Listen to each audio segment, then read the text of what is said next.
Olá, amigos investidores, estamos de volta para mais um vídeo e no vídeo de hoje a gente vai falar sobre o Fiagro CPTR11 da Capitânia. No momento, o valor atual da cota dele é R$ 9,12 e nas últimas 52 semanas bateu a mínima de R$ 9,02, que foi essa semana. E essa máxima aqui não está corrigida, né? De R$ 99,75. Lembrando que ele sofreu um desdobramento e uma cota passou a valer 10 cotas. Por isso, tá esse valor aqui da máxima. Na realidade, se tivesse corrigido, a máxima seria R$ 9,97. Esse seria o valor correto. O dividend yield atual dele é 16,97. A desvalorização também é fake. Dizer que nos últimos 12 meses caiu 90%, exatamente porque houve o desdobramento das cotas e isso não está sendo refletido aqui no gráfico aqui do CPTR. E eu estou usando o gráfico de 30 dias, exatamente se pegar o gráfico um ano, fica muito distorcido aqui no site, que vai mostrar uma queda abrupta, né? Nessa faixa de 90 e poucos reais para 9, e aí não dá para você visualizar nada no gráfico de forma assim correta, digamos. Então você vê que nesses últimos 30 dias, a máxima foi R$ 9,61, relativamente bem abaixo dessa máxima nos últimos 52 meses, que seria R$ 9,97. E a mínima foi aqui, ó, dia 14. Um dia antes do feriado, pós-DataX, de R$ 9,02. A data com foi dia 13 e DataX 9,2. Por que caiu tanto assim? Para quem ainda não viu, o fundo pagou apenas 8 centavos, o menor dividendo distribuído em toda a história do fundo. O menor de todos. Para vocês terem uma ideia, o menor dividendo distribuído pelo fundo antes desse tinha sido do mês anterior. O referente ao mês de outubro, tinha sido 10 centavos. E esse conseguiu ser pior, né? Apenas 8 centavos. A gente vai mostrar por quê diretamente lá do relatório, que já saiu, tá bem quentinho o relatório. A gente vai mostrar o que é que o fundo explicou para exatamente tirar aquela preocupação dos investidores de continuar investindo no fundo, né? Por que que o rendimento nesse mês de novembro veio tão baixo? Vamos ver isso daqui a pouquinho no relatório do mês de outubro, que se refere aos rendimentos de outubro, que são pagos no mês de novembro. Então, para quem não sabe, o valor patrimonial da cota dele é R$ 9,76, ou seja, naquele momento que estava R$ 9,97, que a gente viu nas últimas 52 semanas, ele estava acima do valor patrimonial. E agora, com essa queda do valor das cotas, ele está com um P sobre VP de 0,93, ou seja, está 7% abaixo do valor patrimonial, indicando um desconto de 7%. Então, exatamente, o momento que está ruim, é que normalmente é bom, se você estiver pensando em investir. Exatamente porque você pode ter um retorno melhor de valorização do patrimônio, do seu patrimônio no caso. Mas será que vale a pena? Essa é a questão. Lembrando que aqui a gente não faz recomendação nem de venda, nem de compra de nenhum Fiagro, fundo imobiliário ou ação. Vamos passar informações para vocês, números para vocês, vocês vão estudar melhor e aí sim vocês decidem se compra ou não. O patrimônio do fundo é 400 milhões, o que coloca ele na minha categoria de fundo de Fiagro de porte médio, que são os Fiagros entre 400 e 800 milhões, eu considero o Fiagro de porte médio. Ele tem 23 mil cotistas. Como ele era um fundo de base 100, agora que ele foi desdobrado recentemente, ele ainda não tem uma quantidade de cotistas muito boa, então 23 mil até que é uma quantidade interessante, porque o fundo ainda está com cerca de 1 ano e meio, pouco mais de 1 ano e meio, não é recente demais, mas também não é um dos mais antigos. Os mais antigos já completaram 2 anos ou estão completando 2 anos, e ele foi lançado tipo 6 meses depois desses mais antigos. Ele entrou na bolsa no mês de março do ano passado. Você vê que o dividend médio mensal dele nesses últimos meses, não são 24 meses, mas cerca de 20 meses, é cerca de 14 centavos. Exatamente, ele distribuía nessa faixa de 14 centavos, em média. Que na época que ele era base 100, era na faixa de 1,40. E agora tá nesses valores aqui tão baixos. A gente vai ver que a liquidez diária dele é 1.345.000, que é uma boa liquidez diária. É fácil vender e comprar cotas do fundo, mas você vê, como eu falei, que o dividendo vem caindo. Apenas 10 centavos distribuídos no mês de outubro e apenas 8 nesse mês. No mês passado, o rendimento dele já foi baixo, o yield dele, 1,01. E nesse mês, apenas 0,85. Para quem acompanha o canal e vai lá na comunidade, eu sempre posto todo mês os yields dos meus Fiagros. E o CPTR tá na minha carteira. Ou tava. Eis a questão. E nos últimos 2 meses ele bateu o pior yield entre todos os Fiagros que eu invisto. 2 meses seguidos. Outubro e novembro ele foi o pior yield. Os outros que eu invisto na faixa de 1,20% de yield. E ele 1% no mês passado e 0,85% esse mês. Ridículo. Esse 0,85% é com certeza um dos piores yields distribuídos de todos os tempos, por todos os fiagros. Eu acho que só não pode ser que não seja pior do que o do BBGO. O BBGO distribuiu muito pouco. E por que eu sei disso? Eu nem acompanho o BBGO direito. Exatamente porque o BBGO tá dentro da carteira do CPTR. E o CPTR investe em um fiagro. Qual é? O BBGO. E no mês passado o BBGO deu um yield absurdamente ridículo, baixíssimo, 4 vezes menor do que a média dele distribuída. Então, esse recebimento a menos que o fundo do CPTR teve por parte do BBGO afetou também a distribuição de dividendos dele, e a gente vai mostrar isso. Então teve o que a gente chama de tempestade perfeita, só que negativa, né? Para dar tudo ruim para o fundo e ele distribuir apenas 8 centavos. Mas a gente vai ver lá no relatório que é interessante, que no mês passado, se eles não tivessem botado o dinheiro da carteira para completar esse rendimento, ele tinha distribuído em cerca de 5 centavos apenas. Ou seja, teria sido uma queda mais absurda ainda, porque ele teria caído de 13 centavos no mês anterior, mais ou menos, para apenas 5, quase um terço. E ele completou e acabou distribuindo 10 centavos. Só que nesse mês ele distribuiu o que ele recebeu. Basicamente é isso. O resultado, e acabou dando 8 centavos. A gente vê que no ano passado ele começou a distribuir apenas em julho. Como eu falei, ele entrou na bolsa em março, mas só começou a distribuir em julho. Isso aqui, com certeza, os rendimentos recebidos em junho. Então ele passou 2 meses acumulando valores para começar a distribuir. Aí distribuiu quase 18 centavos. Na época era 1,75 que ele distribuiu. Foi um dos motivos que eu comecei a investir nele, por causa que ele estava com esses dividendos absurdos. Aqui era, foi 1,75, 1,75, 1,75, 3 meses seguidos 1,75. Eu comprei ele mais ou menos nessa época aqui. Foi mais ou menos aqui ou aqui. Que aí caiu para 1,40. Aí depois, 1,40, quase 40, né? 3 centavos e 75 centésimos de centavos. Aí veio para esse ano, 1,40 de novo, que na época era 1,45, né? Aí depois 1,45 de novo, 14 centavos e meio, 1,45, né? 13 centavos e meio, 14 centavos e meio, 13 centavos e meio, 14 centavos, 13 centavos, 12 centavos, Aqui foi o pior rendimento que tinha o fundo dado até o momento, no mês de agosto. Aí voltou, deu uma recuperação para 13,5, aí caiu para os 10 centavos, que era para ter sido 5, como eu falei para vocês, e para esse 8 centavos. E agora a gente vai para o relatório do mês de outubro, dos rendimentos que vão ser pagos agora no mês de novembro, e ver qual a justificativa do fundo para ter essa distribuição tão baixa. Vamos lá. Então estamos aqui no relatório do mês de outubro, como eu falei para vocês. Aqui confirma, né, aquele mês que eu falei para vocês que o fundo entrou na bolsa, março de 2022. Aqui estão as taxas do fundo. O que é chato, que eles não colocam se é sobre o patrimônio líquido ou se é sobre o valor de mercado do fundo. Eu não gosto disso. Mas essa taxa de administração é legal. Vários fiagros estão cobrando acima de 1. Esse aqui está no padrão normal, que é 1. E aqui ele cobra 20%, mas é do que é CDI mais 1%. Tem vários fundos que estão cobrando uma taxa em cima do CDI, que é muito fácil bater CDI, né? Então, para esses fundos, CDI mais 1%, às vezes até mais 2%, é bem tranquilo, eles batem sempre. E aqui você vê a distribuição do mês, 8 centavos, e você vê aqui a queda nos valores, Aqui, em setembro, ele pagou R$1,35, que seria equivalente a 13 centavos e meio atualmente. Aí caiu para 10 centavos em outubro e apenas 8 em novembro. E aqui a gente confirma o valor do patrimônio líquido do fundo, que é 403 milhões. E aqui a gente já via que o valor de mercado do fundo, no final do mês passado, já estava abaixo de 400 milhões. 379 milhões já estava com desconto. Agora está mais ainda, né? Depois desse rendimento aqui, a cota caiu mais ainda e o fundo ficou com o valor de mercado mais baixo. Pronto, aqui a gente vê nos comentários do gestor qual é a justificativa do fundo para ter essa queda aqui absurda. Você vê que o resultado do fundo, ele já fala, não foi 8 centavos, foi 8 centavos e 3 décimos de centavos, e eles distribuíram 8 centavos. Aí ele explica, a baixa performance do fundo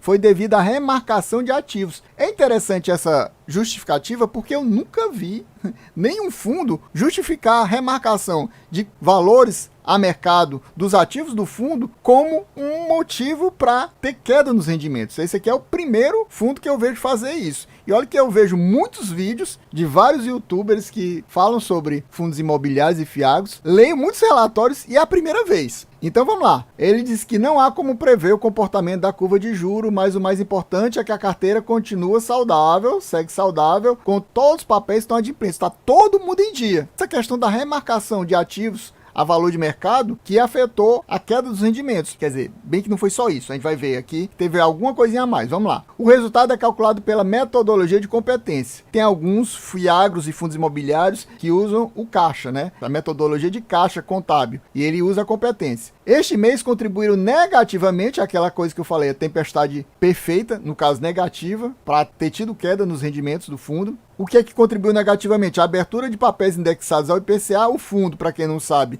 Esse fiagro aqui, para quem não sabe, é um dos fiagros mais atrelados ao IPCA que existe, porque a maioria dos fiagros é 100% CDI, o indexado é só CDI. Outros tem um pouquinho de IPCA, mas é muito pouco, não chega nem a 10%, ou é 10%. Esse aqui é quase um terço do fundo atrelado ao IPCA, é cerca de 27%. A gente vai ver daqui a pouquinho mais detalhes para quem não conhece. Mas é isso, ele é muito atrelado ao IPCA, o que não acontece com os outros. Isso causou um impacto de 3 centavos, ou seja, ele poderia ter pago 11 centavos se não fosse isso. Fora isso, teve a queda na cota do BBGO. Por que a cota do BBGO caiu? Exatamente porque ele distribuiu muito pouco. Aí puxou esse valor da cota. No mês passado ele distribuiu muito pouco. Como eu falei para vocês, cerca de 1/4 do que ele distribuía. Consequentemente, cai a distribuição, cai a cota. Porque o pessoal, principalmente que é mais sardinha, não quer saber de distribuição baixa. Quando cai a distribuição, já fica com medo, já vende logo. Às vezes até grandes fundos, imagine os sardinhas, né? Então, isso impactou em mais 1 centavo aqui, a distribuição. Soma aqui 4 centavos, ou seja, o fundo poderia ter distribuído 12 centavos. E com essas duas perdas aqui nos rendimentos, ele distribuiu apenas 8. Ele aqui ainda vai dar outra justificativa também, que teve um prejuízo na negociação dos ativos da Frigol. Então, basicamente, são essas a justificativa do fundo para ter tido essa perda aí de valor e confirmando que está todo mundo pagando em dia e o problema foi só esse aqui. Isso tranquilizou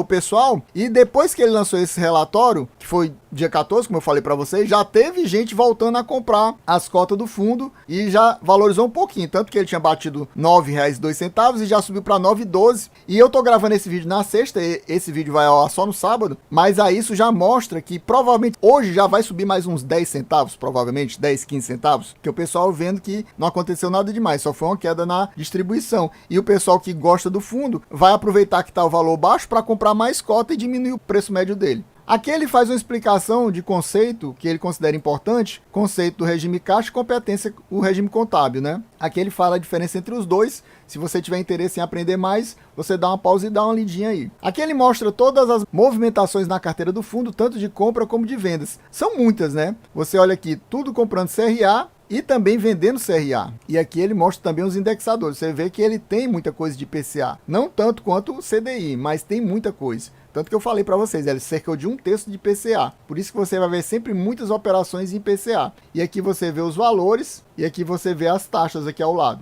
Como são muitos, não faz muito sentido eu parar para comentar isso. A gente sabe que na Frigol aqui teve prejuízo. Mas, ó, por exemplo, você olhando apenas isso aqui, você não sabe que teve prejuízo. A gente só sabe que teve prejuízo porque nos comentários ele falou que teve prejuízo. E chegamos aqui na parte da DRE do fundo. Isso sim é interessante para a gente ver. E é legal essa DRE do fundo porque ele mostra os últimos 12 meses, né? Vários fundos mostram só do último mês, do penúltimo mês, dos últimos 3 meses, às vezes só do mês, e aqui ele pelo menos mostra do último ano todinho. Você vê que aqui são o valor total das receitas, você vê que subiu em relação ao mês anterior, praticamente se manteve em relação a julho, mas você vê que na média tá abaixo do normal, né? Mas tinha que cair mesmo por causa da queda do valor do CDI, tinha que contribuir para ter uma redução. Esse valor do mês passado também foi afetado porque isso aqui deve ter pego a deflação que aconteceu no mês de junho ou julho. É quase certeza que tenha pego a deflação. Quando a deflação puxa os rendimentos do fundo para baixo, como eu falei que ele tem 1/3 atrelado ao IPCA, então ele é afetado pela queda da inflação. Então aqui são todos os valores parciais das receitas. E você vê que tem aqui prejuízo de R$33 mil.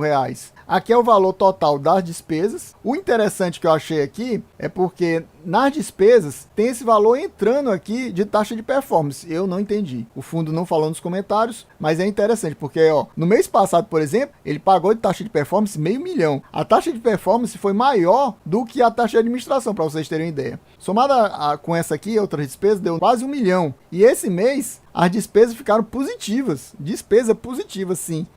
É muito estranho isso aqui, né? Porque entrou esses 593 mil de taxa de performance. Não faz sentido. Taxa de performance era só para sair, mas entrou. E ele ainda mostra essa questão do ajuste do valor dos ativos. Aquela questão da marcação de mercado. E ele sempre faz isso, ó. Você tá vendo aqui, ele sempre faz. No mês passado também teve uma remarcação pesada. Aqui, por exemplo, teve uma remarcação positiva de quase 2 milhões. Aqui no mês passado, 1,5 milhão negativo e aqui 1,6 milhão negativo. Então você vê que, ó, teve essa queda muito grande nessas remarcações de valores. Aqui foi positivo, aqui negativo e aqui negativo. E aqui foi negativo maior do que no mês anterior. No final das contas, você vê que no mês passado, ó, como eu falei para vocês, o valor do resultado, ou seja, o lucro, foi 2.330.000, o que daria um valor por cota de apenas cerca de 5 centavos, quase 6 centavos. E nesse mês, 3.454.000, que deu aqueles 8 centavos e 3 décimos. Então, no mês passado, o que eles fizeram? Eles distribuíram 4.138.000, ou seja, colocaram cerca de 1.800.000 que eles tinham em caixa para completar e pagar os 10 centavos. E esse mês eles pegaram e não completaram nada, até diminuir um pouquinho, tirar esses 3 décimos para pagar apenas 8 centavos. Você vê que no mês de agosto tinha quase 50 centavos na carteira acumulado por cota. E no mês passado eles acabaram gastando quase tudo para completar esse valor aqui. Chega a ser até estranho, né? Porque eles consumiram apenas 5 centavos aqui e sumiu, né, o resto. Não sei para onde é que foi esse dinheiro. Eles usaram para outra coisa, pelo jeito. Porque assim era para ter tido dinheiro suficiente para completar isso aqui, porque era quase 50 centavos, eles usaram apenas 5 centavos para completar esse resultado, e aí ficou, no final das contas, o acumulado de apenas meio centavo. Foi uma queda assim abrupta, né? E aí nesse mês agora eles têm apenas 8 centavos. Isso aqui faz sentido, porque eles pegaram meio centavo com 3 décimos de centavo e ficou 8 décimos de centavos. Mas daqui para cá é estranho, né? Era para ter caído aqui de 49 para 44, já que eles usaram 5 centavos. Mas não, caiu para meio centavo apenas. Aqui a gente vê a alocação do fundo. Você vê que a maior parte do fundo, o ativo principal é CRA mesmo, mas ele tem 2% de CRI, 2% de Fiagro, que no caso é só o BBGO que ele tem na carteira, e ele ainda tem mais 7% em caixa. Em relação a indexador, o principal é o CDI, cerca de 2/3 da carteira, e 27% IPCA. Além deles terem caixa, e renda variável é o BBGO, viu? Aqui ele mostra a exposição por devedor. Você vê que nenhum devedor deve mais que 10%, mas tem alguns valores assim mais pesados, que são o caso da Frigol, da Uisa e da Agroinsumos, que tem percentuais acima de 5%. Mas o ideal eu acho que é até 5, né? Passou de 5 já fica mais perigoso. Passando de 10, mais perigoso ainda. Mas de qualquer forma, não é nenhum valor absurdo para ninguém. Tem outros fundos que eu mostrei nos últimos meses que tem 17, 20%. Tem um que tem até 27% de apenas um devedor. E se você for olhar assim mais a rigor, né? A rigor, digamos, entre aspas, a Suno, por exemplo, é muito atrelada a apenas um devedor, né? Apesar do devedor não ser ele mesmo, ser um pulverizado, mas está com o nome da empresa, da Boa Safra, no caso. No caso, o Snag 11, né? Como a carteira do fundo tem 40 ativos, a gente vai ver por parte. Então a gente vê aqui os devedores, tá aqui os devedores. Eu já mostrei recentemente os principais devedores, você pode ver no vídeo que eu mostrei os principais devedores do fundo. Eu fiz um top devedores do fundo recente, você pode dar uma olhadinha. Aqui está a quantidade do valor devido, cada uma dessas empresas. Aqui você vê o Fiagro, né? Eu separei aqui, é o BBGO, que ele tem investido 8 milhões e meio na carteira, 2% do fundo. Aqui você vê os outros patrimônio líquido, como por exemplo aquela Kombi, que a gente vê que era 8,1%, é o maior devedor do fundo, né? E aí você vê aqui o indexador do lado, você vê aqui as taxas do fundo. É um fundo com pegada mais high yield mesmo. Olha aqui, IPCA mais 10% é coisa de high yield, IPCA mais 8% também é uma taxa alta, CDI mais quase 5% também é uma taxa alta. Então tem várias taxas aqui pesadas. Então mostrando que a pegada do fundo é mais high yield, IPCA mais 10, ó, CDI mais 5 e por aí vai. Alguns são assim uma coisa mais middle risk, mas a maior parte é uma pegada mais high yield mesmo. E para completar, nós temos esses devedores restantes. Tudo CRA também. Aqui só aparece apenas esse Fiagro aqui, como eu já mostrei para vocês. Aqui mostra os valores, os percentuais e as taxas aqui para a gente ver. E para fechar, aqui a aplicação que o fundo tem no Over BTG de quase 29 milhões, equivalendo a 7% do fundo. E o total aqui do fundo, 404 milhões, praticamente 405 milhões, e não mostra nenhuma alavancagem. Então eu creio que não tem alavancagem aqui no fundo nenhuma, porque normalmente quando tem algum tipo de compromissada reversa, o valor fica diferente. Pessoal, espero que vocês tenham gostado. Quem gostou, já sabe. Se não for inscrito, se inscreva agora, deixa aquele likezão, ative o sininho e me diga aqui nos comentários. Você possui o CPTR11 na sua carteira? Você está pensando em colocar o CPTR11? Qual outro Fiagro você possui na sua carteira? Me diga aqui nos comentários. É isso aí, valeu, até a próxima e...